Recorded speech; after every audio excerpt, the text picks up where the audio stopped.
What's up, everybody? It's your boy Rashid Muhammad. Doing the conversation #1 show in the world for comprehensive barbershop talk. Holding it down right now, solo, but I just got word that other folks are coming. Hoping everybody's doing all right today. So I guess if I'm gonna run this solo, I will just tick off a couple of topics that I think are worth chatting about. So first, I think a lot of people are distraught about the shootings in Buffalo recently. I certainly want to send out condolences to everybody that was impacted by that shooting. So I guess the story, if you don't know, is that a white supremacist type rode up on a grocery store in Buffalo, New York, and opened fire. I think he killed 10 people, injured 2, or maybe 12 people and injured 2. I don't remember the exact numbers, but it was definitely not a good look. I think a few things worth noting are that this shooting was very similar to the Brenton Tarrant shooting that happened in Christchurch, New Zealand. I don't know, maybe that was 2 or 3 years ago, where you had a guy who live streamed the shooting, parked up next to a mosque, walked in, killed most of the people in the mosque, then proceeded to get back in his car and drive to another mosque. Oh shit. Oh, sorry, pardon my French. Didn't realize who was in the house here. Then proceeded to shoot up people at another mosque. I think he killed 50 some odd people overall. And he put out a manifesto, which appears to be the MO for these types of people. Very much lamenting what is being popularly called replacement theory. Replacement theory being the idea that in Western countries, whether the EU or the United States of America, that immigration by lots of non-white people will only dilute the white population, and that preserving the purity of the white race is something that's worth going after. Sir, welcome back. How you doing? Good, how about you, man? You never know, man. Where am I show up at these days? Never know. Never know. Yeah, man. I tell you what, man. I got text. I know. It was very short-lived, but under the circumstances, we had to do something that was an emergency. So yes, I'm here. I'm not saying that it's not gonna go back to shutdown status, but I'm here, and no pun intended by saying status, by the way. Can I get a round of applause from the studio audience or something, man? Make me feel like I'm alive. Golly, man. Thank you. There we go. Sorry, I'm just trying to get all my stuff together. What's up with you, man? Oh, man, I'm chilling, man. Just coming out here from work. Oh, yeah? Yeah, man. How was the week? Pretty good? It's been long, man. I haven't been feeling super well, but, just trying to hold it together. Okay, that's cool. I mean, I'll do a lot of the driving, so you can kind of relax a little bit. So, at any rate, lots been going on. I'll take the middle seat here. Oh, we can just split it and do the doggone, I gotta do this. I gotta cut my volume all the way down. I forgot what the Atlanta traffic was like. It is, I had been removed from it for so long. It was kind of like the Autobahn, though. It is very much like the Autobahn. Well, I've never been on the Autobahn, but me neither. I mean, to be like. The traffic in the Northeast is so bad that you can't even maneuver like that, man. You just sit. I mean, it's just, that's why people catch public transportation so much. So hold on. I guess when I think Autobahn, I think no speed limit, which is what I think of about Atlanta traffic too. That's what I think. Because I'm on here and I'm trying to do like 60, 65, getting down here. I'm getting back used to driving my car and like, boom. People are like blowing by me, blowing at me. 65 miles an hour, they would be buzzing. You'd be like, Top Gun. You'd be like like an F-14 flying by. Yeah, I mean, golly, man, people doing that. Then I jumped over, I'm like doing 80, and then people blowing by me at 80. I'm like, golly. Yeah. So, Man, it is so good to be. A lot of stuff happened, man. I have to tell at least a few stories. Go You ahead, okay man. with that? All right. Okay. This is your show, man. Well, I mean, it's our show. I mean, Well, you certainly earned the privilege of telling your stories. So just a little feedback. Caught a lot of. You always catch good and bad feedback. You know what I mean? From things that you say, that you post. And I didn't think I'd be back so soon, actually. However, we've got some family things that had to be taken care of. So under the circumstance, I kind of had to do that. And so I had to really dart back kind of quick. But I will say this. In Baltimore, do y'all know who Sydney Starr is? Okay. I'm going to ask a favor, JoJo. You can look for it now, but we're going to have to flash Sydney Starr up on the screen. Look, man, I was at a hotel in Baltimore at the Hyatt Regency, having a good time too, by the way. You know, huh? Well, they are an actor. They. Okay, yeah. While you pull it up, we'll get into it. So that is. Okay. So I had this hat on right here. You know, this Atlanta hat, and I just took it because I had a hat on. You know, it's raining. You know, I keep. Oh, okay. Can we get? There's probably some sort of a provocative picture of Sydney Starr. Yeah, turn off that safe search. Yeah, okay. And so I had an Atlanta hat on, and this person had an Atlanta hat on, and it's an AKA convention in Baltimore. And, you know, I was just like, yes, you know, winning time. That's it. So I don't watch TV. Can people hear what JoJo said? JoJo, you can speak freely, man. Look. All right, so, okay, go ahead, because this is.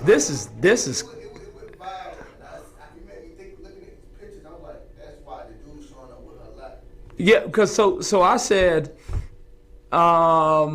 she was like, can you get the server for me? I said, yeah, I tapped him. So I see what appears to be a very curvy woman. What man doesn't like curvy women? Say what you want to say. Anyway, here's the point. I get talking and I said, so are you from Atlanta? You know, what's the likelihood you see that Atlanta hat? Oh, you from Atlanta? No, man. And the individual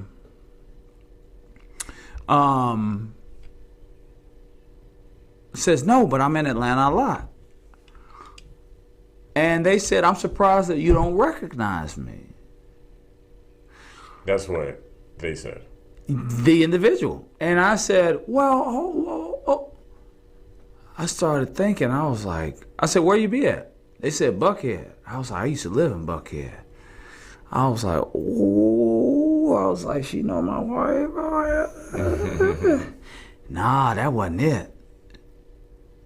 She said, you don't watch Love and Hip Hop New York? I said, no, I don't watch shows like that.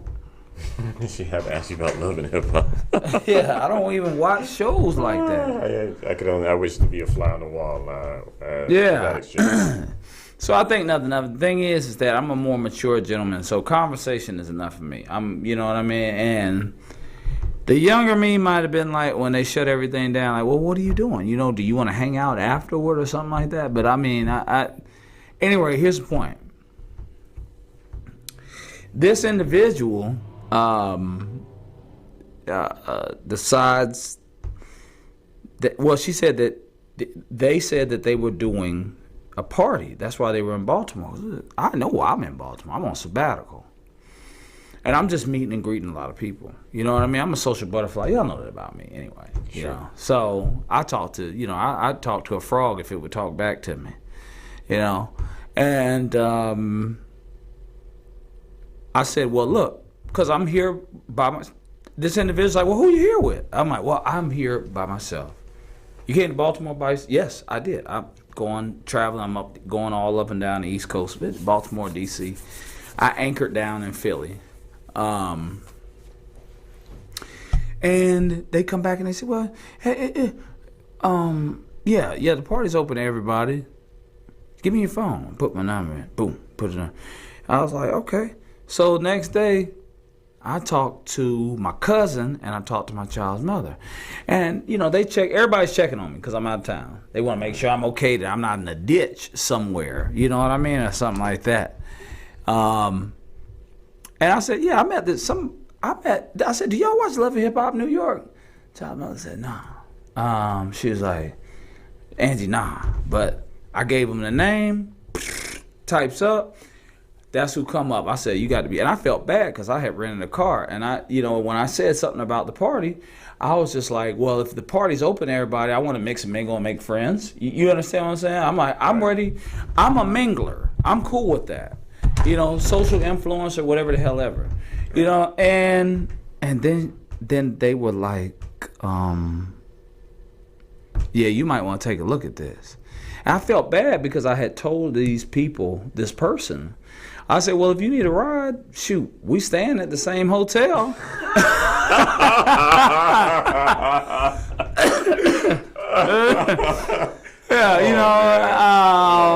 I was like, if you need a ride, I got a rental. It was just a Mazda, but the point is that probably not nothing that she want to ride up her fancy party with, did she? Well, sorry. I don't know. Because hosting a party, I was like, man, that's all right, man. You hosting a party.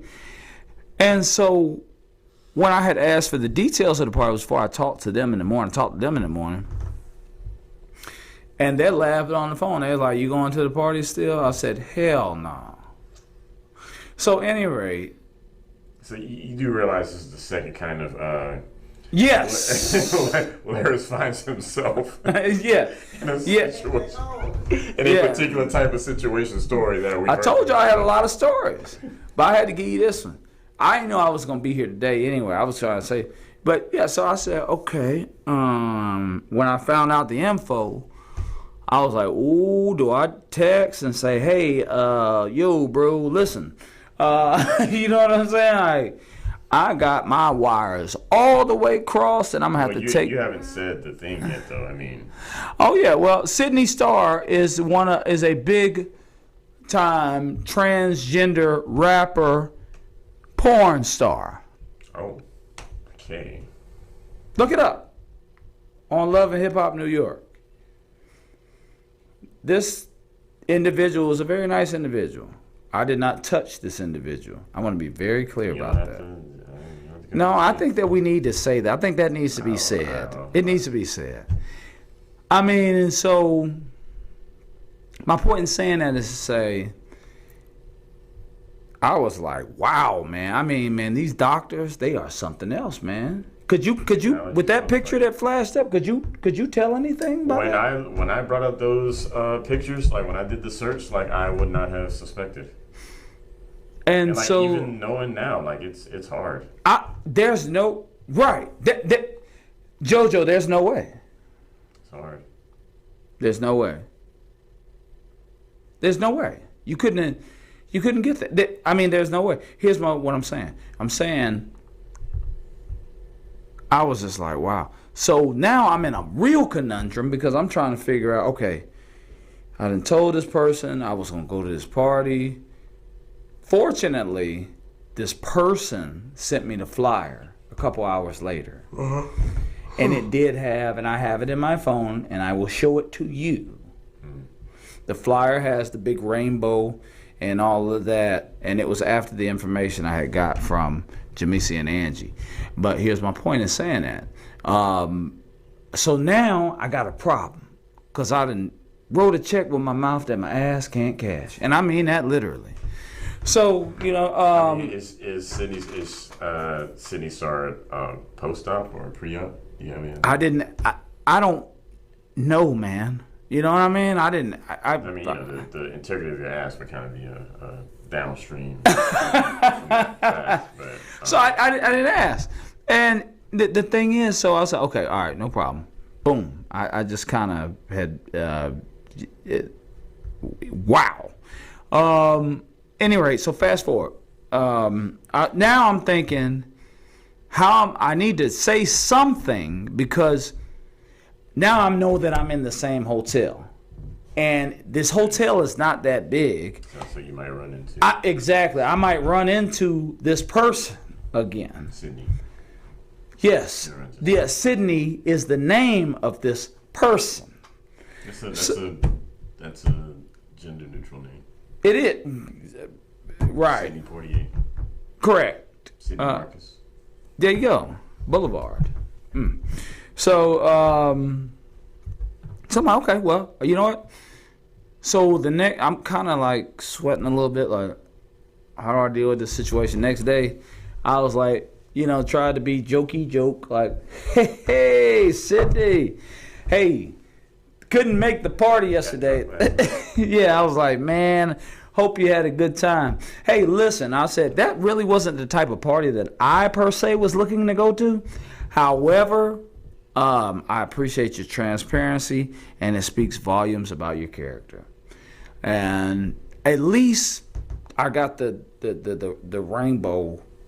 You know what I mean? Yeah. Well, I thought that was a very classy move. That was a very crafty and very. It could have happened a little earlier. You could have done it the night before. But you know what? You don't get too many points off for doing it the next day. Right. And it's like I said, the 20-something-year-old me probably would have been like, well, they shutting everything down. Well, I got some wine in my room. Do you want to come and hang out or something like that? Had a party and that could have been bad. It could have been bad, because you might have got one of those. You might not have even known. No, you would know. I don't know if you would know, but you know. I said might. I don't know, but you might not know. I don't know. Like you said, maybe it's just as convincing on the inside as the outside. I don't know. I don't know. I'm just saying that. For me, I probably would have. I don't know, but you might have got. I thought about it. So then I said, okay. So JoJo, how do we go forward? Right? How do we go forward in life as men? So I got to thinking. There's a series of questions now I have to ask. If I'm gonna hang out with a girl or something like that in the future. You know what I mean? Right now, I'm married still, but in the future, if I wanted to, and for every man, I would probably say, hey, look, you probably need to ask some questions, and you gotta kind of be creative. Like you gotta say, hey, I was in the growing up, I was in the Boy Scouts. What about you? Were you also in the Girl Scouts, or what what did you? Okay, I guess that's one way to get it. Well, it's funny because now there is no more Girl Scouts. Apparently, did you know that? No, I didn't know that. Apparently, it's only the Boy Scouts. Like girls are in the Boy Scouts, which again, I think I don't know how I feel about that. I don't really have a problem with like girls being with the Boy Scouts or anything like that, but I just feel like, there might have been some things that are particular to young women that the Girl Scouts provided. Boy Scouts couldn't. I don't know. Yeah, I don't want to see. Boys. I'm not saying that boys can't sell cookies, but when you think about cookies, you think about Girl Scout cookies, don't you? I know my favorite are I forget the ones. That's chocolate. They got the little coconut on them or whatever. Yeah. Are we registering over there, JoJo? Okay, because I'm not even seeing me on here. But that's cool. Okay, no big deal. So I'm saying that to say, hold on, let me try something. Maybe I messed up here. Okay. So, nonetheless, so then I thought about that. Maybe I should say, hey, look, I don't know. You know what I mean? Like, I had thought about all types of crazy things. Like, so do you have kids? You do? They'll be like, Can I? I got this weird fetish. I kind of like to see. I like seeing the wrinkles on a girl's stomach. From where she's had the kid. Do you mind showing me the wrinkles? I'll be like, look, I got a daughter. I'll be like, my daughter, she's just got her cycle or whatever, and I'm be like, and you're a girl, I mean, so you know how that is. Do you have any pointers from when you had kind of first gotten yours that kind of cut down on the awkwardness? I don't know. I'm just saying it, Joe. I don't know. I mean, I feel like it's probably just a straight way of just asking, are you a trans woman? It feels like that. But if they're a real woman, wouldn't that offend them? If they're natural born?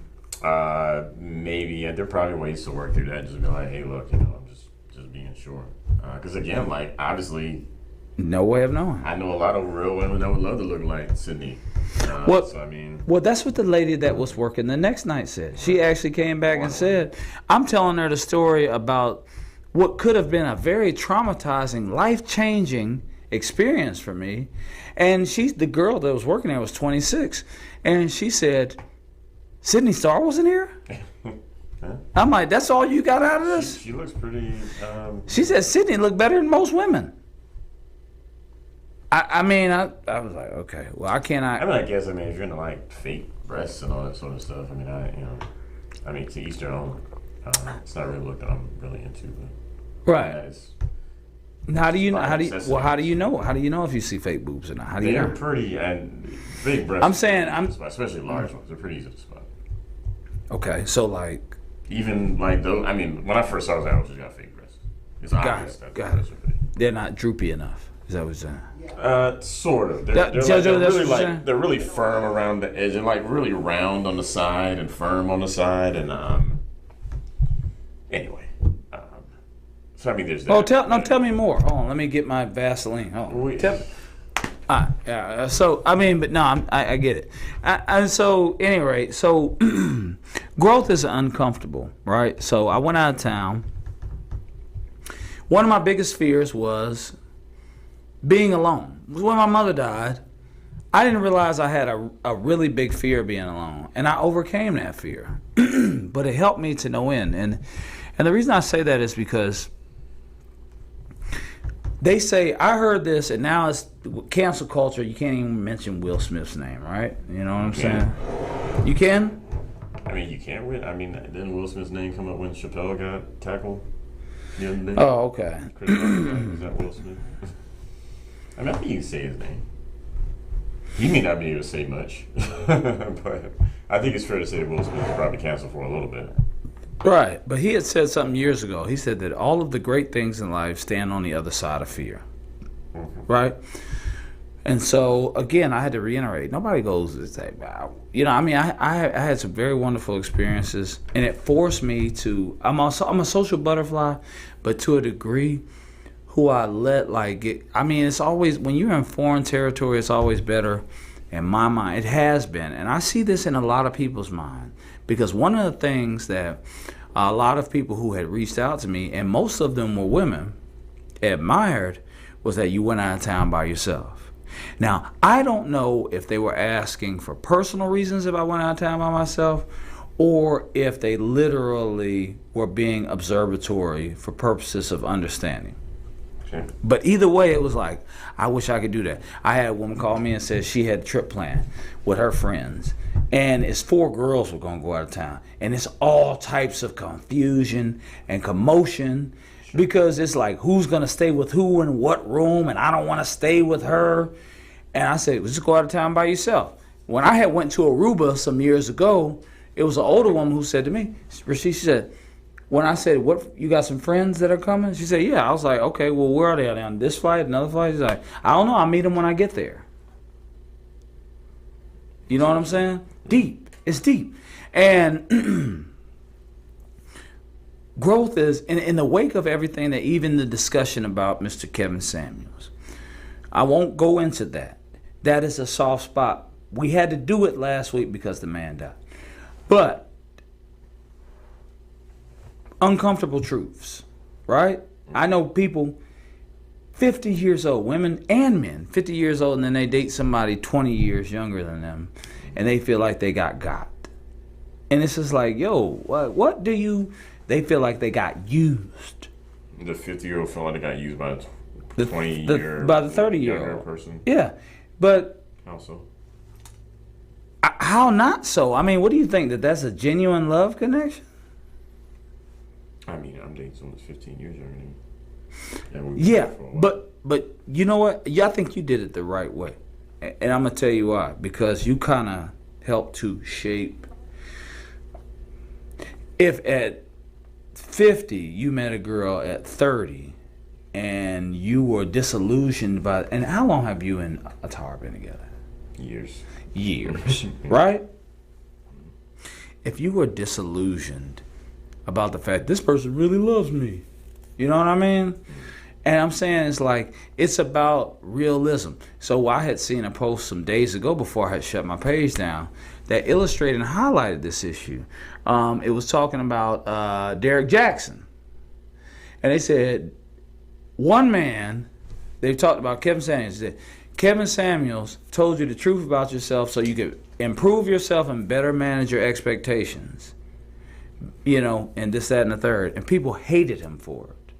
Derek Jackson lies to people every day. Lived a double and triple life, and people loved him for it. Growth is not a comfortable thing. It's just not. It's hard. It hurts, right? Sure. It's necessary. Now, what are we dealing with now? Well, we got a baby formula crisis? Yes. From right here. What do you think about that? How do you think we should? I mean, there's a very simple answer. How do we fix that?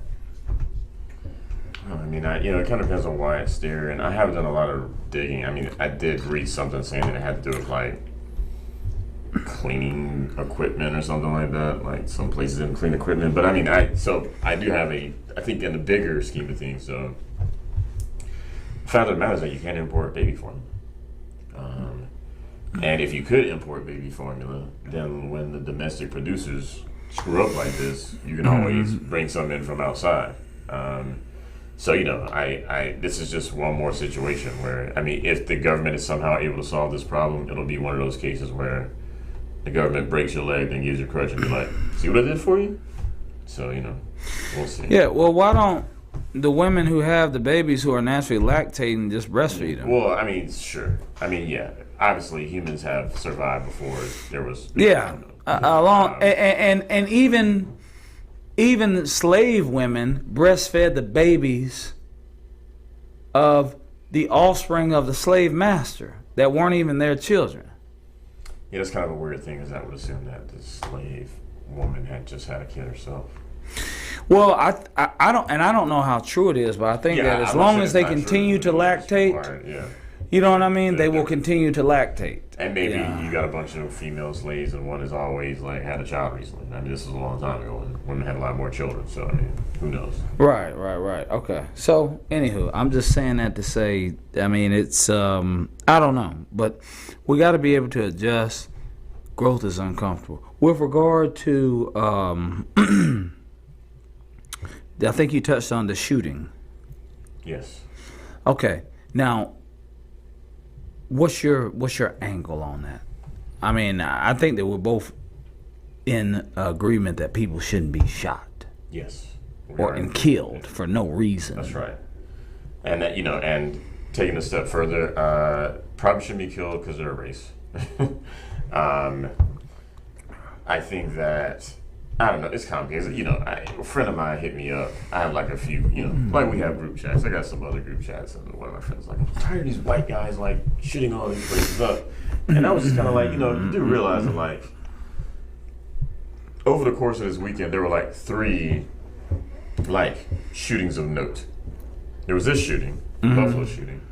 Then there was one in California where a Chinese guy went into a Taiwanese church, shot the church up.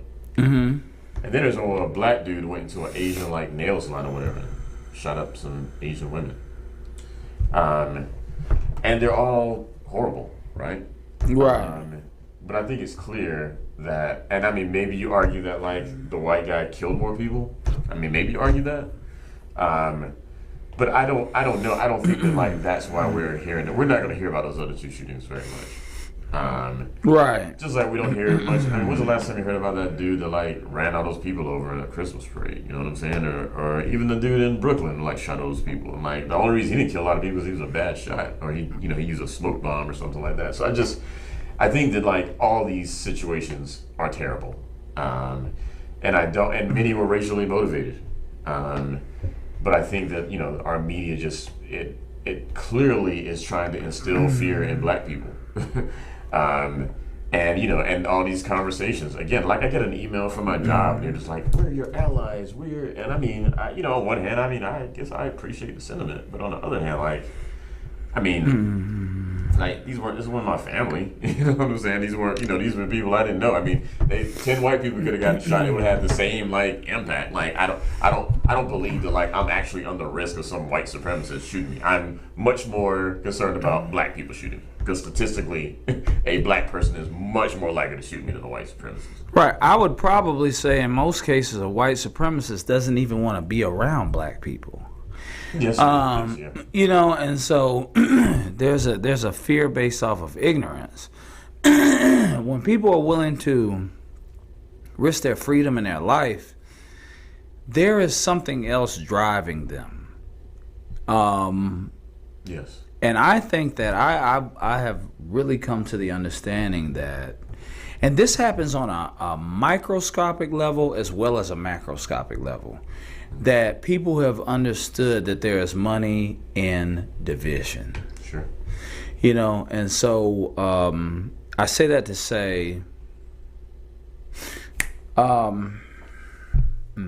there's a number of different stories, but one of the issues that I have with the current administration, federal administration, is the constant focus on we're in an election year, a midterm election year, right? Yes. And they're constantly focusing on, well, right now our right to vote is under attack, and it's just democracy in peril. Exactly. And so all that has to happen is somebody, they're addressed, or there's been some rezoning issues, and it will happen when they show up and they say, well, you need to go to this precinct. And in a lot of instances, let's be honest, some of our people will wait till 6:55 on the day of voting, and they'll find out that is not the precinct for them to vote at. But because of the demagogical nature of the way that the media presents itself, or a political party presents itself, in order to commandeer votes, they're going to say, see, this is the racism that they're talking about. Yeah. And, that stuff is funny to me for more reasons than I could probably get into. But yeah, I definitely think that so a lot of like these narratives, like I've read somebody on Twitter today, and again, this does not represent the average person, but it was a white looking woman that said something to the effect of, if I would abort a brown child before I let like a white family adopt them, just to save them from being raised by people that will only bring them harm, or some just ridiculous shit like that. Yeah. I mean, that's where and again, I don't think that most progressives think like that or whatever, but like that kind of dumb shit just would not have even been like in my sphere of view, a few years ago. And right. Now they're just, people are just trying to like out woke themselves by saying dumb shit like that. It's interesting to say, you remember that story in the Bible where there was two women who laid claims to a baby, and then Solomon said, we'll cut the baby in half, and the woman who was actually not the mother, Solomon used it as a ploy to figure out who the mother was. The woman who was not the mother said, yeah, let's cut him in half, and the actual mother said, no, just give the baby to her. And Solomon could decipher that's the real mother, right. Because only you understand what I'm saying, and so that's crazy. But this is their doing. They create division for purposes of political interest, and it's been going on since the beginning of time. And so that's why I took issue with when Biden said, But Justice Jackson may be a fine, intelligent, great addition to the Supreme Court. But there was no need to announce that it had to be a black woman. To do that was to deliberately incite division. Yeah, well, I think that was a net benefit. I mean, I do think that, like, and this is just a weird thing about Democrats. So I think there are a couple things happening here. So one, after Trump beat Clinton, and it's funny because this seems to be like banished to the dustbin of history, but like the Democrats were talking about how election is stolen. As a matter of fact, Hillary Clinton, right up until the eve of the 2020 election, was saying that 2016 election was not on the level. That's the exact wording she used. It was not on the level. And then when they tried to certify their election, there were Democrats that like voted against certification. Not as many as Republicans did for Trump, but I mean, this whole like, and of course remember Stacey Abrams, and we remember she didn't concede, and she was just basically like, look, I don't have any more legal options, so it is what it is. I mean, that was basically what she said. That was her concession. And the whole time she was like, hey, look, he was Secretary of State. He was rigging the vote. The vote is illegitimate. Taking people of color off the ballot. You know what I'm saying? Like that was the whole narrative. It was two black illegitimate. Two black gubernatorial candidates at the same time. Abrams and a man down there in Florida who ran against DeSantis. Oh, the guy with the crack. The guy that was from Tallahassee or what? I know you know what I'm talking about? Yeah. And forget the fact that both of them tend to lead red in gubernatorial elections. Yeah, lean. When's the last time a Democrat ran in Florida? Because I know we haven't had what? No, I don't even know who the last Democrat. We have. I guess Zell Miller was the last Democrat in Georgia. But he was I was about to say he was from that old Democrat. Yeah. The Sam Nunn Democrats and all of them. Yeah. And so I just say that to say, what do you think Abrams will win this year? I don't think so, man. One, I think Kemp, and again, I mean, I've been wrong on this stuff plenty of times, so do not take this as any particularly prescient view. But one, I think Kemp will probably destroy Purdue, and I think he beats Abrams by more than he beat her last time. I think so too. And we'll see what actually happens, because I think what the X factor here is, I guess there are a couple of X factors here. One X factor is abortion.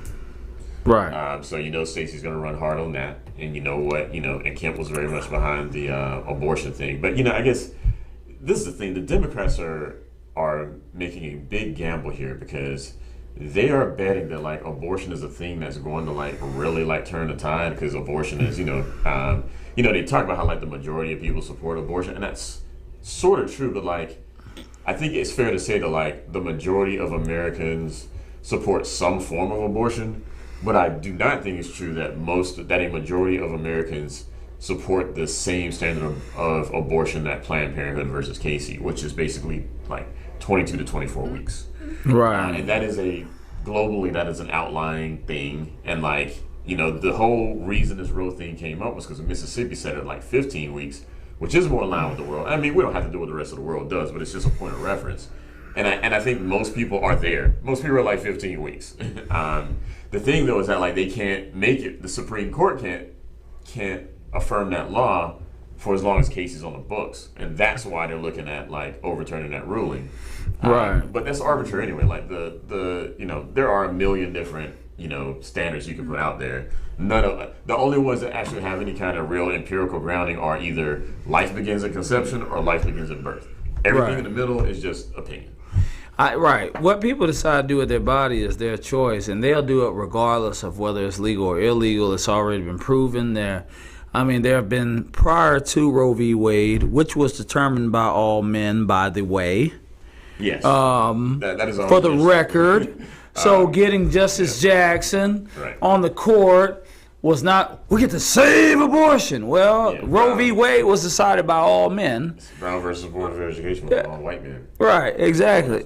So, but the I think the concern here, like with regard to this particular discussion, is it appears that in our community there's an element of personal accountability that we tend to run from. Now, one would argue, and this would be the strongest argument that pro-choice activists would make, is that what if you're raped, right? Now that could be 1% or less than 1%. It's less than 2% of all. Rape and incest are less than 2% of all. But when they're making their argument, that's what they're gonna stand behind. That the bulk of them is more or less just Control. yeah, it's a form of like birth control, right? You know, and so what was interesting that I had seen something that said that a grandmother that's carrying a girl, and that girl, if she has a girl, basically, so you have the mother that's pregnant, the baby that's a girl, and then the grandbaby that will be a girl, are all carried in one connection, because a woman is born with all of the eggs that she will have from the time that she is born, which was enlightening for me. I don't know that much about female anatomy with regard to that portion of it, scientific. Women they have a finite number of eggs and they don't grow up. They're just there. And so, if that is the case, if we have a finite amount of eggs, why do we in general celebrate? Okay, let's say that. I mean, let's be fair about this, JoJo. Let's just say we want to have, everybody just wants to sit up and just have recreational sex, right? I mean, let's throw natural selection out of it. Yeah, I've had many women come at me. I'm sure they've come at you. I'm sure they come, depending on what they like in terms of what they want the ascribed characteristics of their child to look like, right? That's a natural selection issue. Why are we even, and again, the people they're going to get upset. Why are we even, if we want to have recreational sex, let's live in a recreational sex. Let's live where we live. This is Atlanta. This is what people do. Sex is recreation. And a lot of times it's for-profit recreation. Now, in my 40 years, I haven't had an opportunity to experience the part where I profit from it.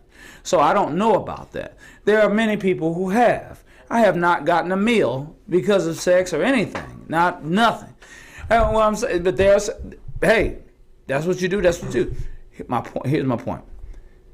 Why would you even be having recreational sex with somebody that you wouldn't want to have a baby with? Why? That would be the only question that I would have.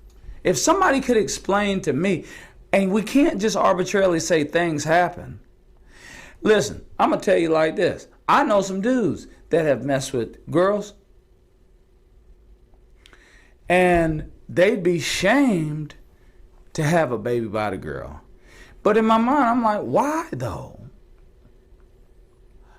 Pornhub, all of these things, man. I mean, come on. I'm just saying that to say, oh, I'm the only one that's seen Pornhub? $1 trillion business. Hey, I'm the only one that's seen it. I get it.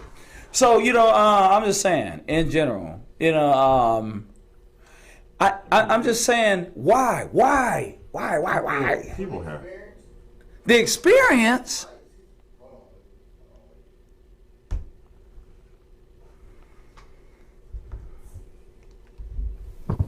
You might see something you might like, or I might want this for that moment. Don't mean I want this permanently. Oh, man, I ain't talking about that. I ain't talking about something you see in the dark in a club that looked good in the club.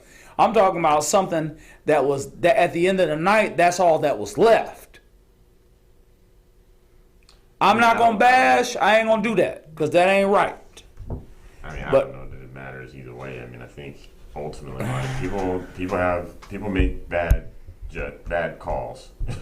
People make bad decisions, and sometimes those decisions are led along by being under the influence or whatever. What happens when me and you make a bad decision? Yeah, well, look, I mean, we can talk about like double standards around abortion. All right, okay. But I mean, it is an asymmetrical thing, right? Like, it is, it is a very unique thing in human existence. And it's the fundamental difference between the male and the female. And so, it's, the laws are the laws. They're not the same everywhere. But yes, here, the man has no choice. The choice is all on the woman. And Dave Chappelle said the thing recently about how if you got the right to kill the motherfucker, I got the right to abandon it, right? I mean, he said that on one of his stand-up things, and I think that gets to the point you're trying to make. And if somebody have to raise a child without the support of the father, I'm not saying that I advocate that, because I've been very supportive of my child. But what I'm saying, and then even children that I did not naturally father. So I am not saying, I would never say anything that would advocate not being a man and not taking responsibility for children that are entrusted to you.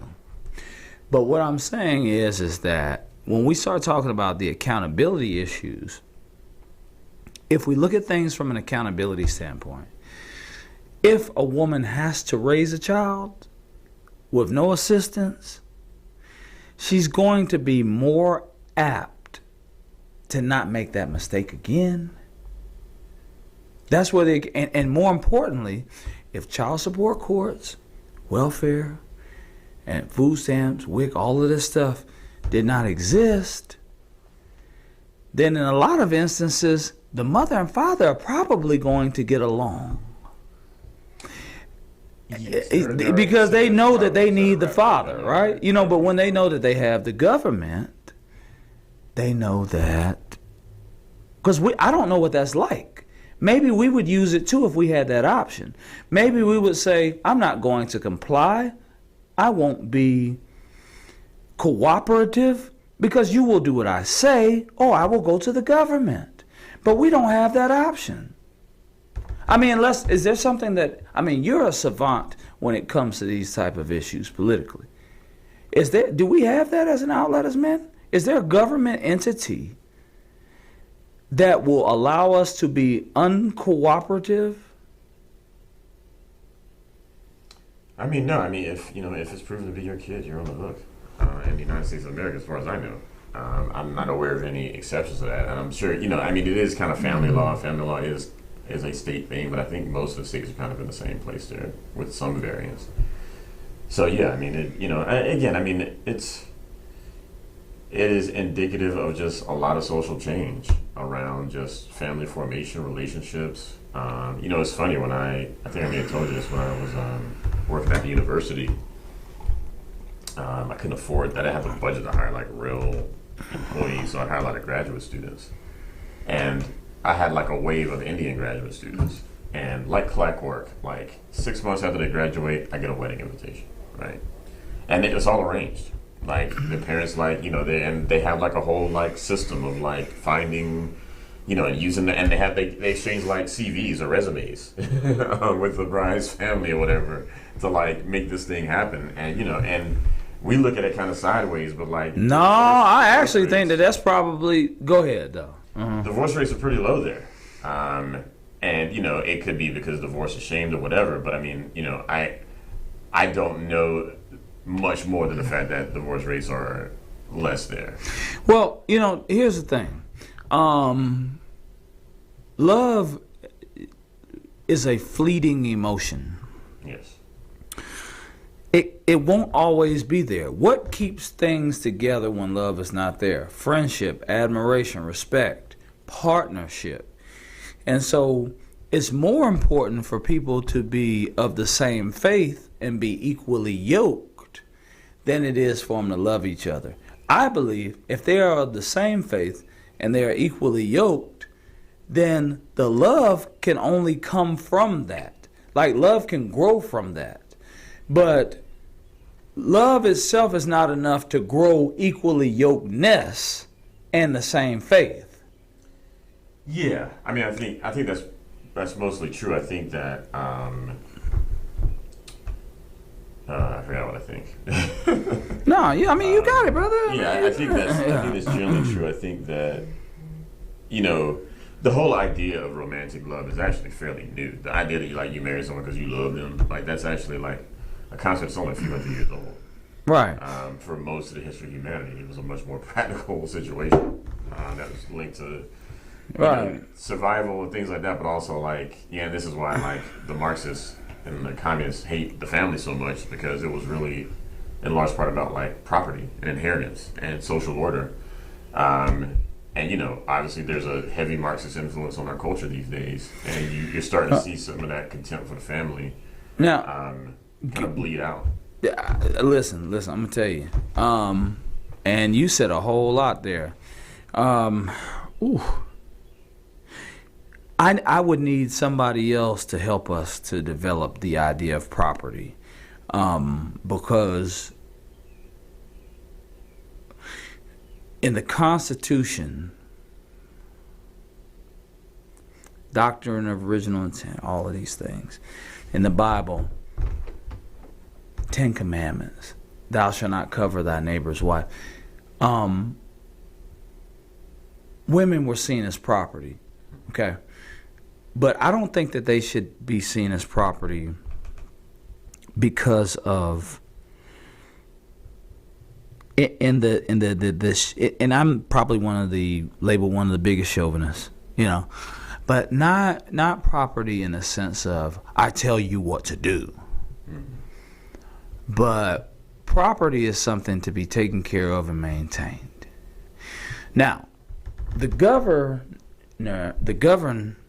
give license for marriage, right? Mm-hmm.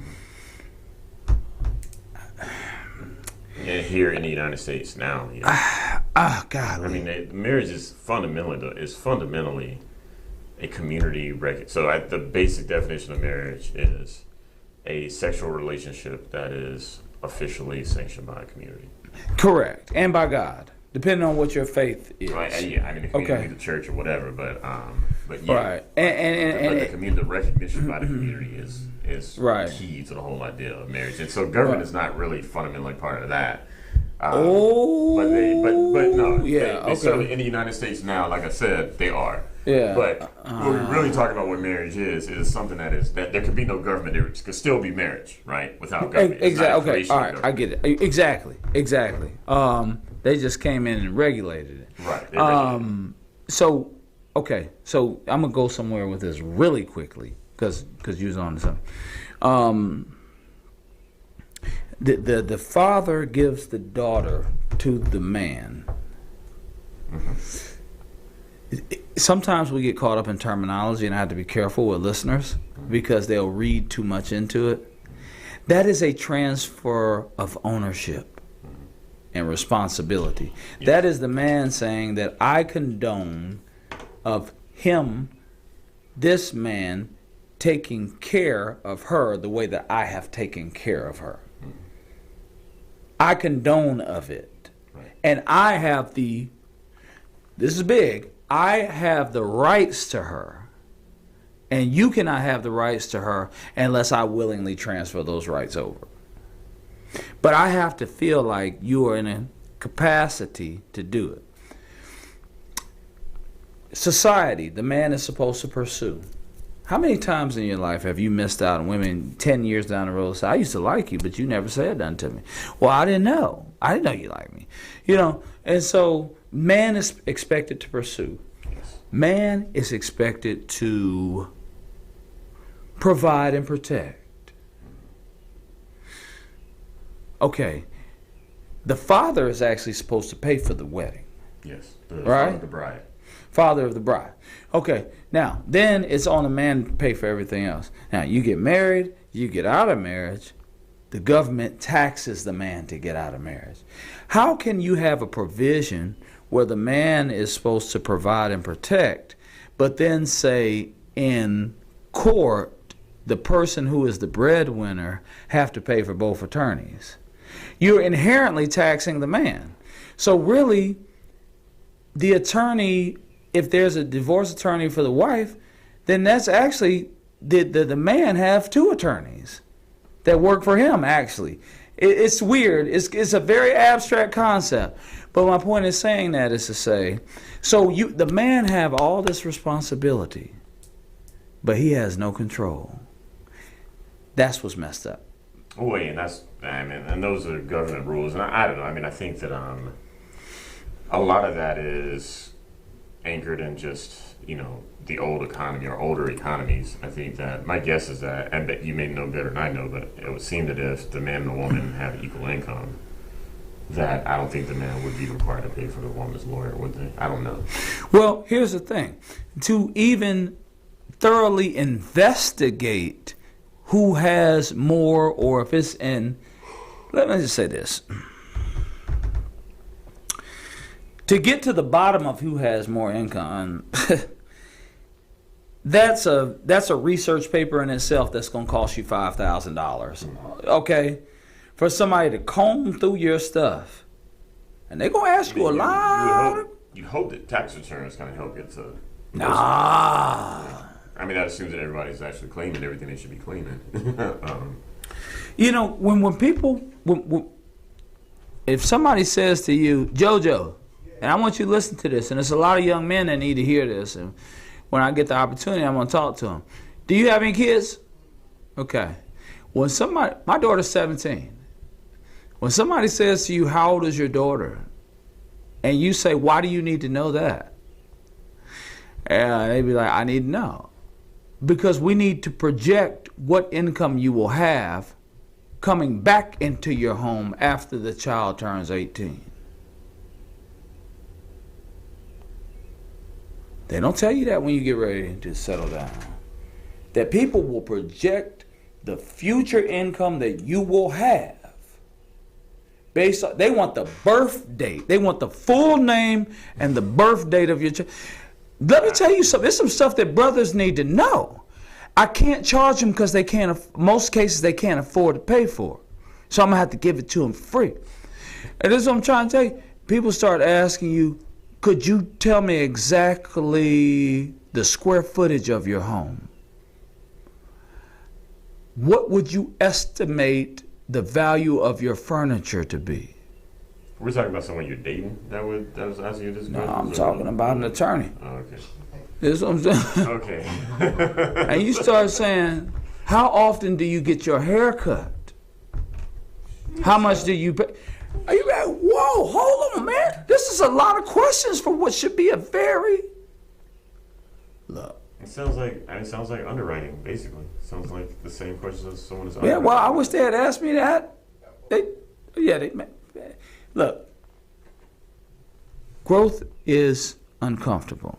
Anything that's comfortable, I'm not mad about anything. Can you hear the calmness in my voice? Don't I be in here like shouting and jumping up and down and, you know what I mean, drop kicking microphones and stuff like that? You are calm. I have seen you much more agitated. Yeah. Much more. I'm not. I am not upset. And I went away, and I got out of my comfort zone, and now I'm back to handle the mission I have to do here. But if I hadn't done it, if I hadn't got listen, if you can't get away from your city, your town, your state, your country, mix it up. Join an organization. Something where, a bonding group of something you like. If that's cooking, if that's music, join a garage band. I don't care. But this is what I'm going to tell you. For me, getting a change of environment changed my life. Because it gave me some perspective. I'm happy to be here. I'm happy to be alive, man. Glad to have you, brother. Yeah, it's good to be here. And and it's right on time. It's just me and you. That's the way it started. Right. And so go ahead, my brother. Say what you got to say. It's funny because I've always been a guy that's been very comfortable alone. I think I've been uncomfortable with other people. I was a single child. I was a latchkey kid, as they call it, for a while when I was younger. So I was mostly alone as a child, and I was fine with it. And growing up, and it's probably why it took so long to really get into a long committed relationship. Is just because I had friends that like just had to be in a relationship. They were just wired that way, probably because that's just what they grew up around. But I didn't grow up around like needing people around. I didn't have both parents in the household for most of my childhood, and so there's that. So like my growth has had to be like, having another person and like being aware of that person and making sure that person is happy and that I'm responsive to their needs. And it has had its pain points and took a little therapy, I think, to. Oh no, every black person needs some therapy. Yeah, it took therapy yeah. to kind of work through. And I don't know that we've seen the last of the therapist, but therapy a lifelong thing. Yeah. But you're absolutely right. Like change is hard, man, and we got to do the best that we can. Being in a conversation does not condone any violence toward trans people. Absolutely not, because the only trans that matters is transparency. So just be yourself and be honest. And they did that. You know what's interesting? You can go ahead and hit us with the Mariah Carey, but you know what's interesting? You were uncomfortable being alone. You were comfortable being alone. I was uncomfortable. I was comfortable being with people. East Point Smokes some Day. Oh, now I got skanks. Hey yo, come through. Flex on the 1-2s in the tunnel.